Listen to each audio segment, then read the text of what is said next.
Now let's turn our attention to the book of Job. From the wisdom books, the Ketuvim, the book of Job deals with the heartbreaking case of an upright and godly man who innocently suffers many evils that are really beyond imagination. They're directed at him by Satan, and they're all freely allowed by God. In the early parts of the book, Satan comes before God and basically says that he could break Job, and God says, well, go ahead and try. And Satan then goes and kills all of his flocks, his tens of thousands of animals, and his children and everything. He loses everything. And so Job is faithful. And then Satan comes back and God says, well, have you noticed that you haven't broke him? And Satan says, yeah, that's no big deal really. Until you touch a man's flesh, until you harm his body and his flesh, you can't break him. And so God says, well, okay, well, go ahead. You can afflict his body. So Satan goes back and now afflicts him with great illnesses and great pain, suffering. And still Job doesn't break.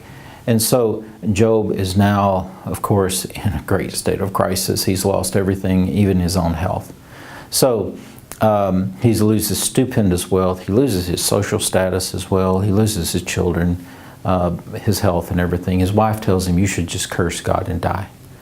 And so through all this, Job is going to remain faithful. And so this is an episode of deep, deep human suffering beyond anything that most people could imagine. We see that vast wealth offers no protection from suffering. Job enters into a very bitter and moral test of his moral and spiritual health. So the book deeply contemplates also on the character of God and the problem of a good man's unexplained suffering. Look around the world. If the book of Job isn't relevant to countless people right now, then nothing else is. Such relevance also indicates that we progress in some ways, yes. We like to think of our world as progressing. We're not only progressed technologically, we think perhaps that we've also progressed a little bit morally and politically, but the human situation remains constant. Countless numbers of people do suffer, and for reasons that are beyond their control and beyond their understanding. So the book of Job remains relevant to nearly every human being that's ever walked the planet. Now, God's foreground traits in this book are clearly sovereignty, His power, His omnipotence, He's all-knowing, and that He's just. Now, mercy, love, and goodness, those traits kind of hide in the background, but at the end, they kind of fully emerge. So God is revealing Himself in this book.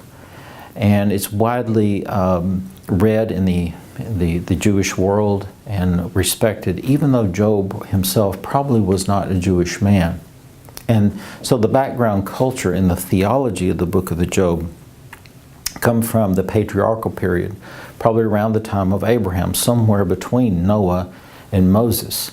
Now, authorship and all of that, and we don't really know who wrote the book, and we don't exactly know when it emerged. I'm just saying that the theology, the kind of the ideas that are presented here seem to be the kind of ideas that we see in that patriarchal period. For example, Job's wealth is not measured in gold or money or metals. It's measured in how many heads of cattle he has. And that's something that comes from that period. So it seems as if the story comes from that time period, even though it may not have been written at that time period. So it probably came down through some oral tradition, as many stories do, and then was later on written down. So anyway, by the end of the book, God has revealed much more about Himself, and chiefly about God's relationship to humanity, to Satan, God's relationship to evil, and what justice is. Okay, so the whole book indeed really is going to reveal a lot about God.